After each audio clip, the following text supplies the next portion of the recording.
Alrighty guys, hear me out real quick. Y'all know the rules of a shop, right? Every shop has the same rule. If you have to go borrow a tool more than 3 times, damn it, you need to go buy it. Okay, yes guys, I have exceeded my 3-time borrowing rule on this certain tool. No, I'm not talking about this puller, even though I'm getting ready to do a timing belt on this car, so we'll have to pull this pulley off. It's pressed on.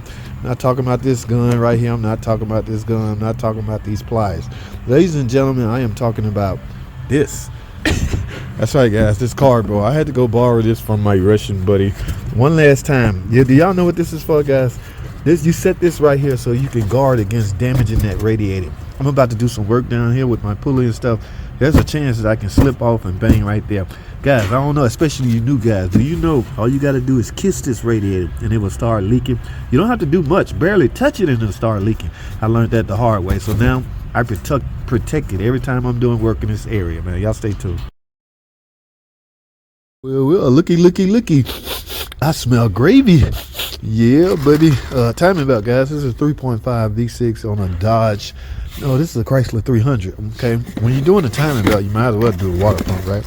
I upsold the timing belt based off the mileage. It's like 150,000 miles. And they never had it done. Hey, knock on wood, people, because I usually sell timing belts at 100,000 mile increments. Okay, yeah, and this should be fairly easy. I got a timing belt.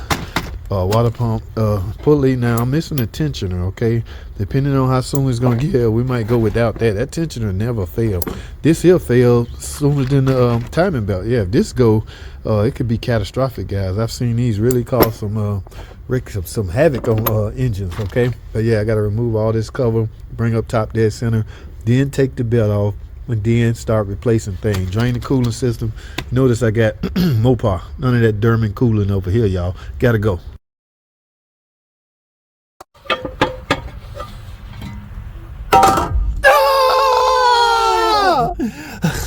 Y'all see that? Yes, now I'm glad I sold it, guys. Look at this mess. All right, yes, this water pump was starting leaking. Guys, this is time, okay? Remember, this car got over 100,000 miles, so I recommended it just based off of that alone, okay? She didn't have no problems, but I'm gonna tell y'all what this could lead to. Y'all see that? This is gonna turn into liquid coolant eventually. Once liquid coolant hit this belt can jump timing. Guys, when a car, a V6 engine like this, jump one tooth off, it will exhibit all kinds of crazy drivability problems. From that, some cousin Pookie mechanic would get it, start writing up spark plugs, tune up, all this old crazy stuff when all it is out of time. I've seen one tooth off tricks so many mechanics, but you can avoid being one tooth off by simply replacing your timing belt when you're supposed to. All right, she's gonna feel good. In fact, I'm gonna bring her down here to show that she made the right decision by getting this done. Okay, no, we're not trying to rip you off or trying to scam you. You need it. All right, guys, let's go over some more tips. Like I told y'all, in the middle of doing this water pump and timing belt job. Now, guys, do not disassemble anything major, such as the timing belt, until you bring top dead center up, okay? In fact, mark your cam. You see that yellow mark right there? And I got one on the crankshaft down there, and I got to put one right here. Where's my mark? Find your marks. Like I say, bring top dead center up, and then find your mark. Where's my freaking mark? Oh, right there. All right, and put some I'm using this junkyard paint. Okay, now that mark actually go right here. This is the mark in the cover. Okay, so what I'm gonna do is rotate the engine over until these marks line up. Only then and only then will I remove the timing belt. You see that?